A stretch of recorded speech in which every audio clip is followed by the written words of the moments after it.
Welcome to WBN News.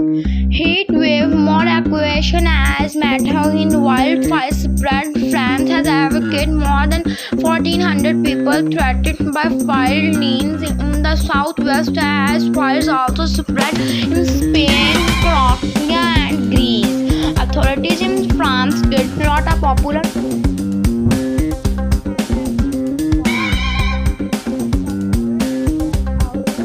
have been spread in the dust, brush and land. This was dead in southern Spain. More than 500 people and manages hills and so later able to return Poland and Portugal and have me know. However, the Portugal authorities say at least 23 people has died in 238 days past week.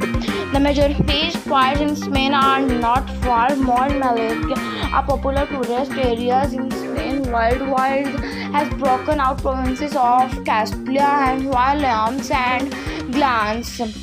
In the majority of France, told WBN, we just grabbed few established and just ran really, and by that stage everybody had here there was ambulances and fire engines across the Mediterranean from Moscow in the west of to create in Mexico and please